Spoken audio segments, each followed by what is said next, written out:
আইনশৃঙ্খলা পরিস্থিতি উদ্বেগজনক দাবি করে দ্রুত নিয়ন্ত্রণের দাবি জানিয়েছেন শিক্ষার্থীরা। পরিস্থিতি সামাল দিতে না পারলে স্বরাষ্ট্র উপদেষ্টাকে দায়িত্ব ছাড়ারও আহ্বান জানান তারা। ছিনতাই, হামলা ও ধর্ষণের প্রতিবাদে রোববার নিরাপত্তা আন্দোলন কর্মসূচি পালন করেন রাজধানীর কয়েকটি কলেজ ও বেসরকারি বিশ্ববিদ্যালয়ের শিক্ষার্থীরা। সম্প্রতি আলোচিত একাধিক ধর্ষণ ও নারী নির্যাতনের প্রতিবাদ এবং সাধারণ মানুষের নিরাপত্তা নিশ্চিতের দাবিতে ইডেন মহিলা কলেজের মূল ফটকে দাঁড়িয়ে বিক্ষোভ সমাবেশ করেন ছাত্রীরা।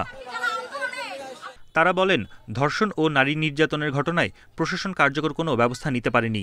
শিক্ষার্থীদের দাবি, শুধু জানুয়ারি মাসেই দেশে 2 শতাধিক ধর্ষণের ঘটনা ঘটেছে। এই ধর্ষকদের যদি কোনো সুষ্ঠু বিচার না পায় তাহলে তারা রাস্তায় আবারও দাঁড়াতে বাধ্য হবে। তার অতি সত্বর আপনারা এটা স্টেপ নেন। যদি না নেন তাহলে এই যে স্বরাষ্ট্র উপদেষ্টা, এই যে আইন উপদেষ্টারা বসে আছেন, তাহলে এই যে চেয়ারে বসার তো কোনো মানে নাই।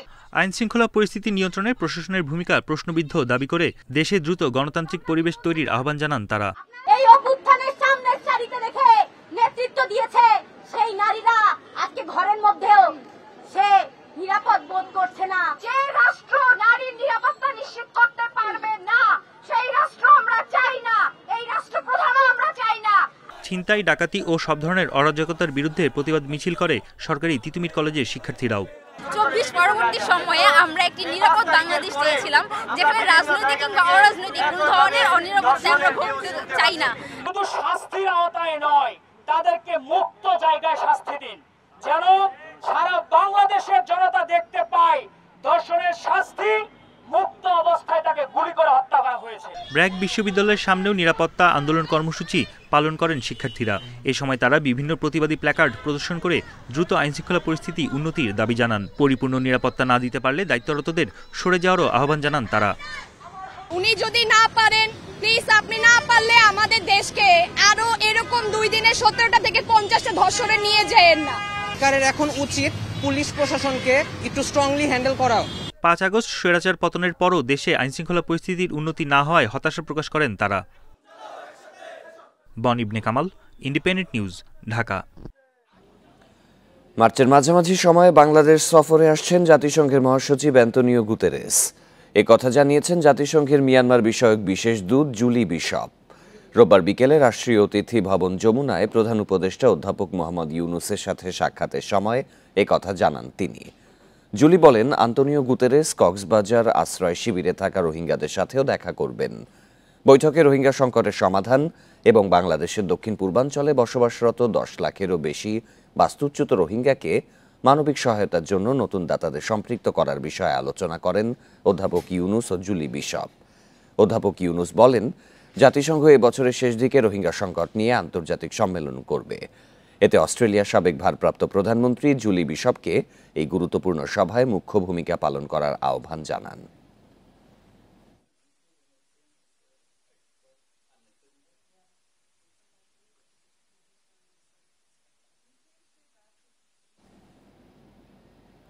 রোববার সন্ধ্যার পর থেকে হঠাৎ তথ্য উপদেষ্টা নাহিদ ইসলামের পদত্যাগের গুঞ্জন ছড়িয়ে পড়ে। মূলত প্রধান উপদেষ্টার সাথে তার সাক্ষাৎকে ঘিরেই ছড়ায় গুঞ্জন। তবে পদত্যাগের খবরটি সঠিক না বলে নিশ্চিত করেছেন নাহিদ ইসলাম। বৈষম্য বিরোধী ছাত্র আন্দোলন ও নাগরিক কমিটির সহায়তায় বুধবার একটি রাজনৈতিক দল আত্মপ্রকাশের কথা রয়েছে, যার আহ্বায়ক হিসেবে আলোচনায় রয়েছে নাহিদ ইসলামের নাম। 17 ফেব্রুয়ারি উপদেষ্টা জানান, রাজনৈতিক দলে গেলে সরকার থেকে পদত্যাগ করবেন তিনি। বৈষম্য বিরোধী ছাত্র আন্দোলনের মুখপাত্র হিসেবে পরিচিত নাহিদ ঢাকা বিশ্ববিদ্যালয়ের 2016-17 শিক্ষাবর্ষে সমাজবিজ্ঞানের ছাত্র। 5 আগস্ট ছাত্র জনতার আন্দোলনের মুখে ভারতে পালিয়ে যান শেখ হাসিনা। 8 আগস্ট অধ্যাপক মোহাম্মদ ইউনুসের নেতৃত্বে গঠিত অন্তর্বর্তী সরকারের উপদেষ্টা হন। বৈষম্য বিরোধী ছাত্র আন্দোলনের 3 নেতা নাহিদ ইসলাম, আসিফ মাহমুদ ও মাহফুজ আলম।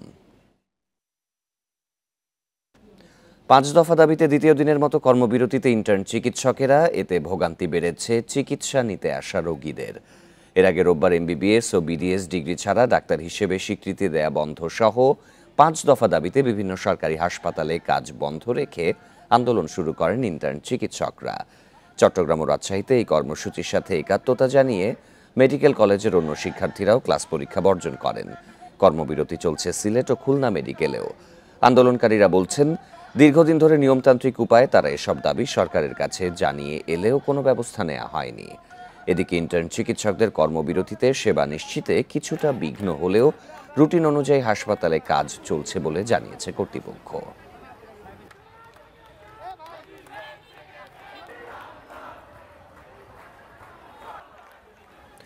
ইন্টার্ন চিকিৎসকদের কর্মবিরতি নিয়ে আরও জানাতে বগুড়া থেকে যোগ দিচ্ছেন সহকর্মী জজিফ হোসেন।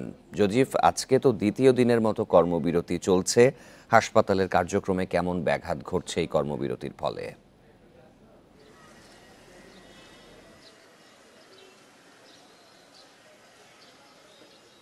যে এই কর্মবিরতিতে কিন্তু আসলে এখানকার যারা রোগী এবং স্বজনেরা রয়েছেন তারা কিন্তু গতকালকে থেকেই আমরা দেখেছি কিছুটা ভোগান্তির শিকার হচ্ছেন।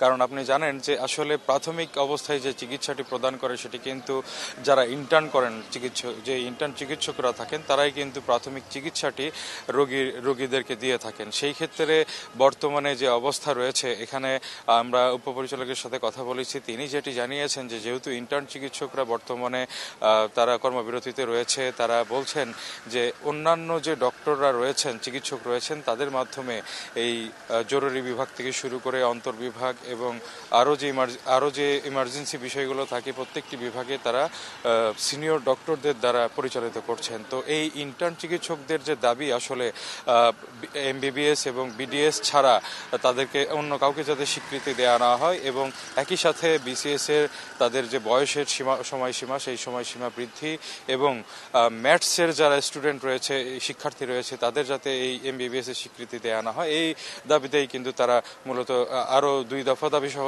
প্রায় 5 দফা দাবিতে কিন্তু তারা গতকালকে থেকেই কমপ্লিট শাটডাউন ঘোষণা করেছেন এবং আজকেও এর রেশ আমরা দেখতে পাচ্ছি।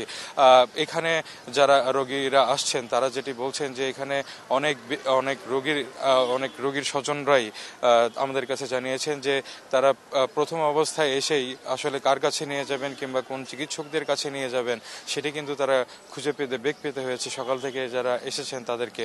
এবং এর মধ্যে আসলে যেহেতু সকাল 9টা বাজে এখনো পর্যন্ত সিনিয়র ডক্টররাও তেমন একটা নেই, সেই কারণে দেখা যাচ্ছে যে রোগীরা কিন্তু বেশ ভোগান্তির মধ্যে পড়েছেন। তো আসলে এই কর্মবিরতি যাতে দ্রুত তুলে না হয় এমন একটি দাবি কিন্তু জানিয়েছেন রোগীদের পক্ষ থেকে এবং সেই সাথে যাতে আর এই ডাক্তারদের যে দাবিগুলো সেগুলোও যাতে মেনে নেওয়া হয় সেই ব্যাপারেও কিন্তু এখানকার যারা কর্মরত রয়েছেন তারা জানিয়েছেন। কারণ সেই দাবিগুলো যে প্রত্যেকটি যৌক্তিক দাবি এটিও তারা বারবার আমাদের কাছে জানিয়েছেন। ইন্টার্ন চিকিৎসকদের কর্মবিরতিতে বগুড়ার পরিস্থিতি জানাচ্ছিলেন সহকর্মী জজিফ হোসেন। সাভারের হেমায়তপুরে সিলিন্ডার গ্যাস লিকেজ থেকে বিস্ফোরণে শিশুসহ দগ্ধ হয়েছেন 7 জন। রোববার সন্ধ্যায় উপজেলার নালিয়াসুর এলাকার নবাব আলীর একতলা বাড়িতে এই দুর্ঘটনা ঘটে। আহতদের এনাম মেডিকেল কলেজ হাসপাতালে ভর্তি করা হয়েছে। প্রত্যক্ষদর্শীরা জানান বাড়ির মালিকের স্ত্রী আমেনা বেগম ঘর বন্ধ করে বাইরে যান। এ সময় বাড়িতে থাকা ভাড়াটিয়ারা সিলিন্ডার থেকে গ্যাস লিকেজের শব্দ পেয়ে তাকে ফোন করলে দরজা ভেঙে ফেলতে বলেন। হাতুড়ি দিয়ে দরজায় আঘাত করলে সেখানে স্পার্ক হয়ে বিস্ফোরণের ঘটনা ঘটে। এতে ঘটনাস্থলে এক শিশু ও 3 নারী সহ দগ্ধ হন 7 জন। পরে তাদের উদ্ধার করে হাসপাতালে ভর্তি করা হয়।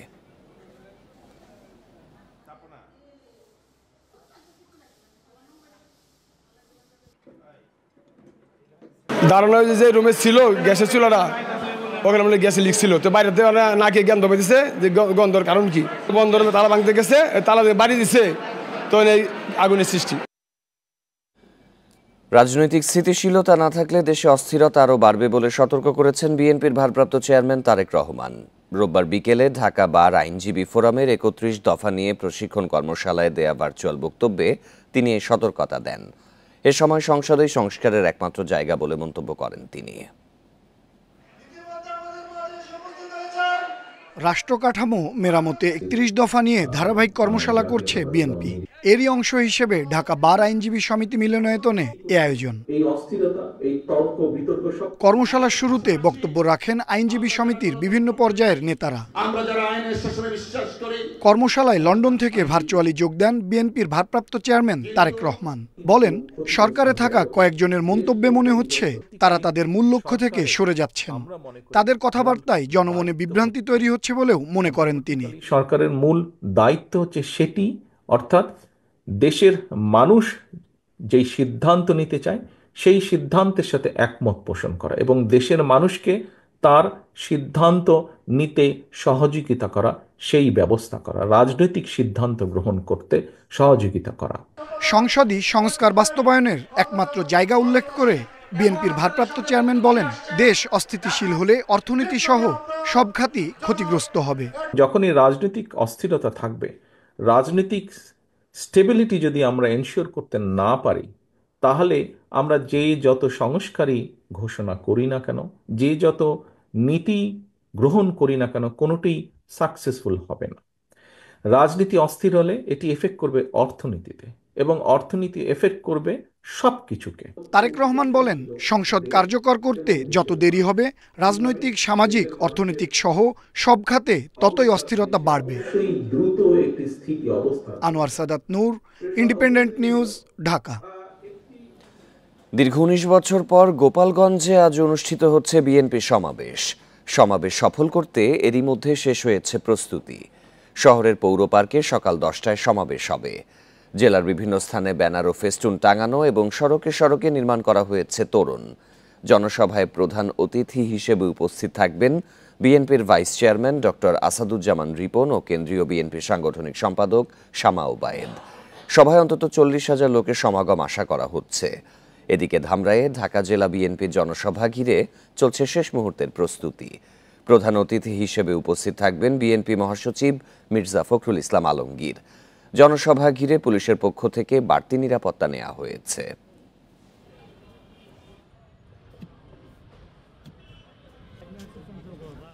গোপালগঞ্জে বিএনপির জনসভা নিয়ে আরও বিস্তারিত জানাতে যোগ দিচ্ছেন সহকর্মী প্রসূন কুমার মণ্ডল। প্রসূন, প্রায় 17 বছর পরে আজকে গোপালগঞ্জে বিএনপির সমাবেশ অনুষ্ঠিত হবে। জানা গেছে সকাল 10টায় এটি হওয়ার কথা।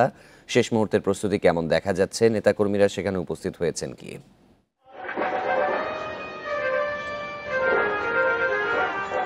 গোপালগঞ্জের এই জনসভায় এই কিছু সময় পরেই শুরু হবে, সকাল 10টায়। এখন চলছে প্রস্তুতির কাজ। ইতিমধ্যে নেতাকর্মীরা মাঠে আসা শুরু করেছে, জনসভা স্থলে শুরু করেছে। আমি আপনাদের যদি দেখাই, এটা হলো গোপালগঞ্জের পৌর পার্ক। এখানে হবে জনসভা। এই জনসভায় ইতিমধ্যে নেতাকর্মীরা তাদের দলীয় লোকজন নিয়ে এখানে হাজির হয়েছে। প্যান্ডেল সাজানো হয়েছে। এখানে বিভিন্ন শ্রেণী পেশার মানুষও, উৎসুক জনতা এখানে এসে দেখার জন্য, এক পলক দেখার জন্য ভিড় করছে। কারণ হলো গোপালগঞ্জ আওয়ামী লীগ অধ্যুষিত হওয়ায় বিগত প্রায় 19 বছর কোনো বড় ধরনের সমাবেশ বিএনপি করতে পারেনি। গোপালগঞ্জে এটা হচ্ছে গোপালগঞ্জের উন্মুক্ত স্থানে বিএনপির 19 বছর পরের জনসভা। এই জনসভাকে কেন্দ্র করে গোপালগঞ্জে বিভিন্ন অলিতে গলিতে সাজানো হয়েছে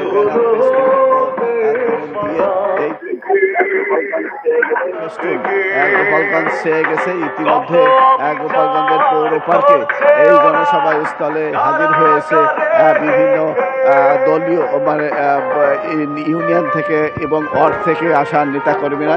এই থেকে গোপালগঞ্জের যে বিএনপির নেতাকর্মীরা উজ্জীবিত হবে বলে মনে করছেন এখানকার স্থানীয় এবং কেন্দ্রীয় দায়িত্বপ্রাপ্ত নেতাকর্মীরা। তারা এই জনসভাকে কেন্দ্র করে গোপালগঞ্জে পুলিশ এবং প্রশাসনের পক্ষ থেকে নিরাপত্তা ব্যবস্থা জোরদার করেছে। এছাড়া দলীয় স্বেচ্ছাসেবকের মাধ্যমেও নিরাপত্তা দিতে কাজ করছে এখানে।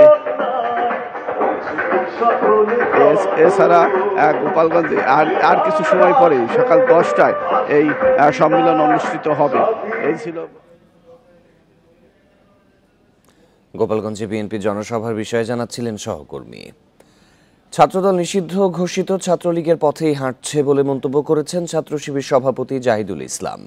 ছাত্রদল পরিকল্পিতভাবে ক্যাম্পাসগুলোকে অস্থিতিশীল করতে সাধারণ ছাত্রদের ওপর হামলা করে ছাত্র শিবিরের ওপর দায় দেওয়ার ষড়যন্ত্র করছে বলে অভিযোগ করেন তিনি।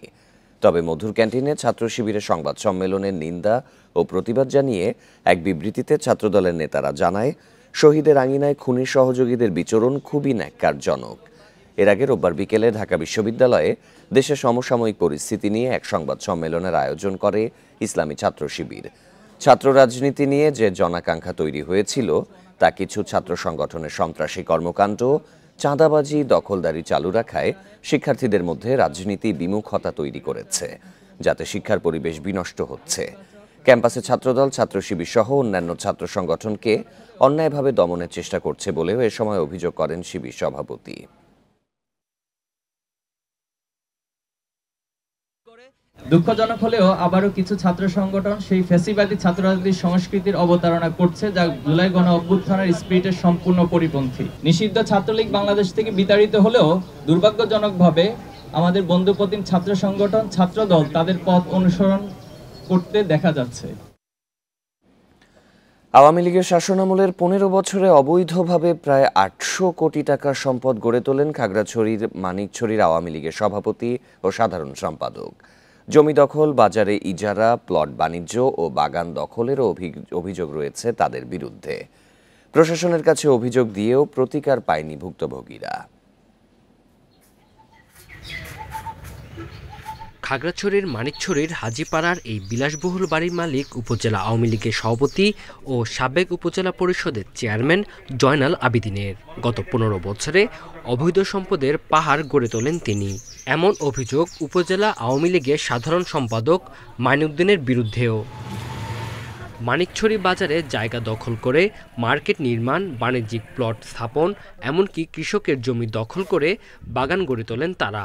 আর তিনটহরি বাজারে পুকুর ও জলপ্রবাহ ভরাট করে প্লট ও মার্কেট নির্মাণ করেন এই দুই নেতা। দলীয় ক্ষমতার অপব্যবহারের অভিযোগ ভুক্তভোগীদের। আওয়ামী লীগ সরকারের এই লোকেরা জায়গাটার ঘর ছিল, ওই ঘরটার ভাগিয়া তারা জোরপূর্বক ওই নিয়ে নিছে। চেয়ারম্যান আর কি নাম মাইনুদ্দিন সাহেব এরা জোরপূর্বক প্লটগুলো নিয়ে গেছে, নেওয়ার পরে অন্য জায়গায় বিক্রি করছে। পাহাড়িদের ধানের জমি দখলের পাশাপাশি ফলের বাগানও দখল করেন জয়নাল ও মাইনুদ্দিন। 100 একর এই পরিমাণ জায়গা সে দখল করে বিশাল বড় আপনার বাগান বাড়ি করছে। সরকারি জমি সহ দুই নেতার অবৈধ দখলের বিরুদ্ধে তদন্ত করে ব্যবস্থা নেয়ার আশ্বাস প্রশাসনের। জায়গা দখল করে বিভিন্ন ধরনের বিল্ডিং করা হয়েছে, রিসোর্ট করা হয়েছে, বাগান করা হয়েছে। এই ব্যাপারে আমরা অবগত আছি এবং আমাদের কাছে যদি অভিযোগ দেয় আমরা অবশ্যই আইনগত ব্যবস্থা নেব। আমার কাছে ফর্মালি হয়তো কেউ এখন পর্যন্ত আসেন নাই এবং আমরা অভিযোগ পেলে সেটি আমরা আইনগত ব্যবস্থা নেব। যে কোনো ধরনের অবৈধ দখল, বিশেষ করে সরকারি জমিতে যদি অবৈধ দখল থেকে থাকে, সেটি একটি আমাদের নিয়মিত অভিযান চলে। ক্ষমতার পট পরিবর্তনের পর মানিকছড়ি থানায় জয়নাল ও মাইনুদ্দিনের বিরুদ্ধে হয়েছে 4টি মামলা। এছাড়াও খাগড়াছড়ি সদর সহ বিভিন্ন থানায় একাধিক মামলাও রয়েছে তাদের বিরুদ্ধে। Independent news. গত বছর শুধু মোটরসাইকেল দুর্ঘটনায় মারা গেছে 2609 জন। এর 37% ঘটেছে হেলমেট না পরার কারণে। ব্র্যাক ও বিশ্বব্যাংকের জরিপে এসব তথ্য উঠে এসেছে। গবেষকরা জানান, বিএসটিআই অনুমোদিত হেলমেট ব্যবহার করেন মাত্র 3% চালক ও 2.5% যাত্রী। রোববার সকালে রাজধানীতে এক সভায় আলোচকরা এসব কথা বলেন। দ্রুত গন্তব্যে পৌঁছানো যায় তাই মোটরসাইকেল ব্যাপক জনপ্রিয়, কিন্তু অনেক চালক ও আরোহী হেলমেট ব্যবহার করেন না। যাও ব্যবহার হচ্ছে তাও নিম্নমানের। অথচ এক জরিপে দেখা গেছে সড়কে 40%ই মোটরসাইকেল দুর্ঘটনা ঘটছে। বিআরটিএ জানিয়েছে মোটরসাইকেল দুর্ঘটনা কমাতে কঠোর পদক্ষেপ নেওয়া হচ্ছে। হেলমেট ব্যবহার না করলে জরিমানা করা হচ্ছে বলেও জানায় পুলিশ। হেলমেট ব্যবহার নিশ্চিত করতে 300 ফিট সড়কে আইন প্রয়োগ শুরু হয়েছে। এর পাশাপাশি চালকদের সচেতনও করা হচ্ছে। বেশিরভাগ চালক ফ্যাশনের জন্য হেলমেট ব্যবহার করেন না, তাই প্রস্তুতকারক প্রতিষ্ঠানকে দৃষ্টিনন্দন হেলমেট তৈরির আহ্বান জানাচ্ছি। মানসম্মত হেলমেট নিশ্চিত করতে কাজ করে যাচ্ছে পুলিশ। আইন না মানলে জরিমানাও করা হচ্ছে। দুর্ঘটনা কমাতে মানসম্মত হেলমেট পরতে চালক ও যাত্রীদের সচেতন হওয়া উচিত। তবে সড়কে বিএসটিআই, বিআরটিসি ও পুলিশের সীমাবদ্ধতা দেখছেন উপদেষ্টা। দুর্ঘটনাপ্রবণ এলাকায় রোড মার্কিং করার তাগিদ দেন তিনি। হেলমেট অবশ্যই মানসম্মত হতে হবে, সেটা নিশ্চিত করতেই হবে। কিন্তু সড়কে দায়িত্বরতদের এ নিয়ে গাফিলতি রয়েছে। দুর্ঘটনা কমাতে মোটরসাইকেল চালকদেরও প্রশিক্ষণ নিতে হবে। অনুষ্ঠানে 10 জন মোটরসাইকেল চালককে মানসম্মত হেলমেট উপহার দেয়া হয়। Adilur Rahman, independent news, Dhaka.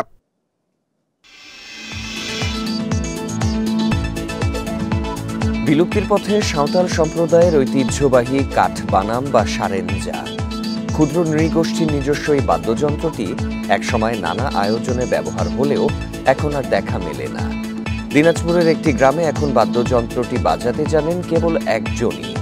পূর্বপুরুষের কাছ থেকে পাওয়া সারেঞ্জা পরম যত্নে আগলে রেখেছেন গণেশ হাসদা। তবে পরম্পরা ধরে রাখতে মিলছে না যোগ্য উত্তরসূরি।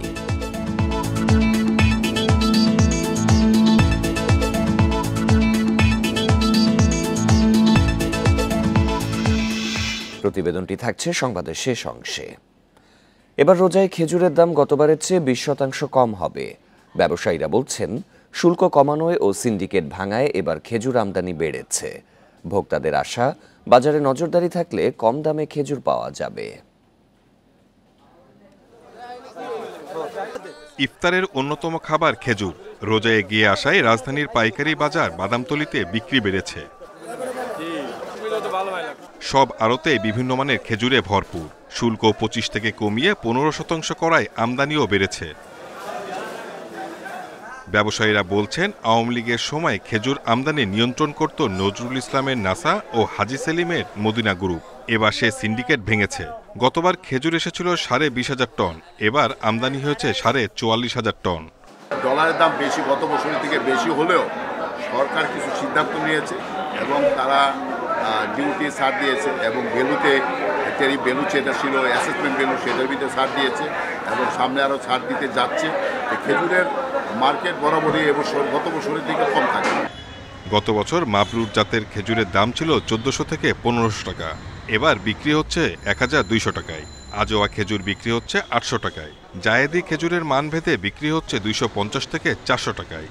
এই খেজুরগুলো আমরা গেলে বছর বিক্রি করছি 1400 টাকা, এখন 1200 টাকা, 1250 টাকা এমন। তাহলে খেজুরের দাম অনেক কম আছে, মানুষের ক্রয় ক্ষমতার ভিতরে আছে। সরকার যদি কিছু নিয়ন্ত্রণ করে বাজার, তাহলে তো অনেক ভালো, সবার জন্য, গরিব গুন্ডার জন্য ভালো। প্রাইসটা যেন একটু কম হয়। আমি ক্রয় যখন করব তখন আমার ইন্টারেস্ট হচ্ছে যেন একটু কম হলে আমার জন্য বেটার। রমজান উপলক্ষে খোলা ট্রাকে খেজুর বিক্রি করছে টিসিবি, বিক্রি হচ্ছে 155 টাকা দরে। Shahid Ahmed, independent news, Dhaka. রমজান সামনে রেখে চট্টগ্রামে এখনও অনেকটা স্থিতিশীল বেশিরভাগ নিত্যপণ্যের দাম। অন্যান্য বছর বিভিন্ন ভোগ্যপণ্য নিয়ে সিন্ডিকেট হলেও এবার পাল্টে গেছে চিত্র। ব্যবসায়ীরা বলছেন এবার সরবরাহ বেশি থাকায় উল্টো ক্ষতির মুখে তারা।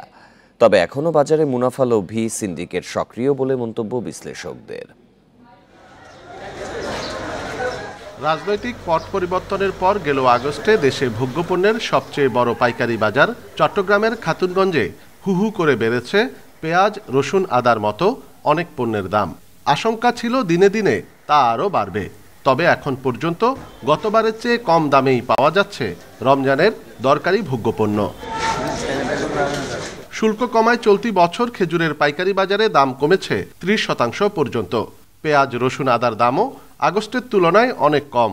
গত রমজানের চাইতে অনেকটা কম আসছে, এবার বাজারটা কম। দেশি পেঁয়াজের পাশাপাশি ইন্ডিয়ান পেঁয়াজটাও আছে আমাদের বাজারে।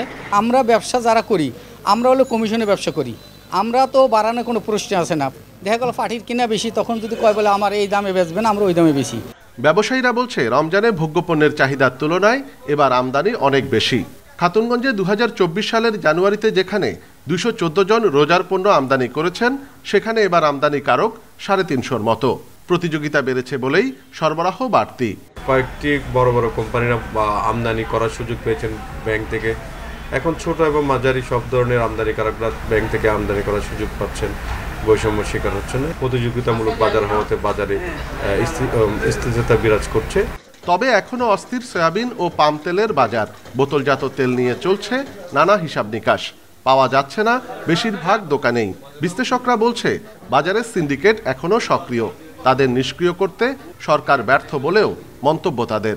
সাবেক সরকার এই সিন্ডিকেটগুলোকে তারা বিভিন্নভাবে সহায়তা করছিল। বর্তমান সরকার সেটা করছে না, কিন্তু বর্তমান সরকার এইগুলোর মনিটরিং এবং নিয়ন্ত্রণের ব্যাপারে এখনও দুর্বলতা দেখাচ্ছে। এটার থেকে মুক্তি আমাদের দরকার। পাইকারি ব্যবসায়ীরা আরও বলছেন পণ্যের দাম স্বাভাবিক রাখতে খুচরা বাজারেও যথাযথ তদারকি দরকার। অনুপম শীল, ইন্ডিপেন্ডেন্ট নিউজ, চট্টগ্রাম। দ্রব্যমূল্যের বাজার পরিস্থিতি নিয়ে আরও জানাতে চট্টগ্রাম থেকে যোগ দেবেন সহকর্মী আহসান রিটন। রিটন, রমজানের আগে ভোগ্যপণ্য যেগুলো দরকার নিত্য সেগুলোর দাম কেমন দেখা যাচ্ছে? সয়াবিন ও পাম অয়েলের যে সংকট সেটি কেটেছে কি?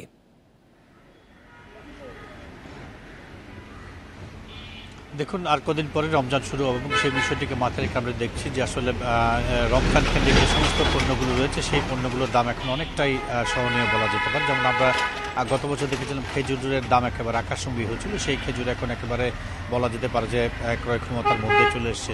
কিন্তু পাম অয়েল এবং সয়াবিন তেল এই দুটি তেলের দাম ক্রমশ বাড়ছে এবং আমরা দেখছি আসলে বোতলজাত সয়াবিন তেল নগরীর খুব কম দোকানেই মিলছে এবং এই ক্ষেত্রে যারা বিক্রেতা রয়েছেন তারা বলছেন আসলে যে সমস্ত গ্রুপ এই তেলগুলো সরবরাহ করে থাকে তারা আসলে অজ্ঞাত কারণে সেই সরবরাহটি কমিয়ে দিয়েছেন, একেবারেই বলা যেতে পারে শূন্যের কোটায় আনছেন এবং সেই কারণে বাজারে তেলের যে সংকট সেটি রয়ে গেছে এবং দাম ক্রমশ বাড়তির দিকে। এছাড়া আমরা যদি বলি যে ছোলা, বিভিন্ন রকমের ডাল, এই খেজুর, এই পণ্যগুলো অর্থাৎ রমজানকে সামনে রেখে যে সমস্ত পণ্য কেনার জন্য মানুষ আসলে হুমড়ি খেয়ে পড়ে সেই হুমড়ি খাওয়ার মতো কোনো বিষয় এবার নেই। আমরা দেখছি অনেকটা সহজে প্রতিটি পণ্য মিলছে এবং এই ক্ষেত্রে যারা বিক্রেতা রয়েছেন তারা বলছেন যে আসলে একসময় গত কয়েক বছর ধরে হাতে গোনা কয়েকটি প্রতিষ্ঠানের কাছে এই সমস্ত পণ্যগুলো জিম্মি ছিল। 5 আগস্টের পট পরিবর্তনের পর সেই সমস্ত সিন্ডিকেট ভেঙে গেছে এবং আসলে আগের তুলনায় অনেক বেশি মানুষ আমদানি করছে এবং সেই কারণে আসলে পণ্যের দাম এখন অনেকটা কমতে দিকে। এই ক্ষেত্রে অনেকে আশঙ্কা করছে যে যেহেতু হাতে এখনও 5 থেকে 6 দিন বাকি আছে, কিছু সিন্ডিকেট, অসাধু সিন্ডিকেট তারা সবসময় বাজার অস্থির করার তালে থাকেন। এই ক্ষেত্রে যদি এখনই বাজার নতুন করে তদারকি করা না হয়, অর্থাৎ যে স্থিতিশীল অবস্থায় আছে এটিকে যদি ধরে রাখার জন্য যদি তদারকি করা না হয় তাহলে সে অসাধু চক্র আবারও মাথাছড়া দিয়ে উঠতে পারে বলে তারা মনে করছেন এবং সেই কারণে তারা মনে করছেন যে এখনই এটির লাগাম ধরে রাখা উচিত, নইলে আবার হয়তো নতুন করে বাজার অস্থির হতে পারে। এ হচ্ছে চট্টগ্রাম থেকে আমার কাছে রমজান কেন্দ্রিক পণ্যের সর্বশেষ খবর। রমজানের আগে ভোগ্যপণ্যের বাজার পরিস্থিতির খবর চট্টগ্রাম থেকে জানাচ্ছিলেন সহকর্মী আহসান রিটন। বিলুপ্তির পথে সাঁওতাল সম্প্রদায়ের ঐতিহ্যবাহী কাঠ বানাম বা সারেঞ্জা ক্ষুদ্র নৃগোষ্ঠী নিজস্ব এই বাদ্যযন্ত্রটি একসময় নানা আয়োজনে ব্যবহার করা হলেও এখন আর দেখা মেলে না। দিনাজপুরের একটি গ্রামে এখন বাদ্যযন্ত্রটি বাজাতে জানেন কেবল একজনই।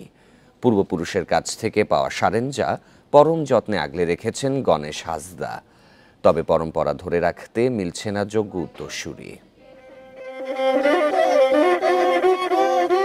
ফুলবাড়ির কাজীহালের মালতলা গ্রামের কৃষি শ্রমিক গণেশ হাসদার বাড়ি থেকে ভেসে আসছে কাঠবানামের সুর। ক্ষুদ্র নৃগোষ্ঠী নিজস্ব বাদ্যযন্ত্র সারেঞ্জা হিসেবেও পরিচিত। নানা আয়োজনে ঢোলের পাশাপাশি বাজানো হয় কাঠবানাম। তবে সময়ের সাথে অন্য অনেক কিছুর মতোই হারাতে বসেছে এটিও। গণেশ ছাড়া এই গ্রামে এখন আর বাদ্যযন্ত্রটি বাজাতে পারেন না কেউই।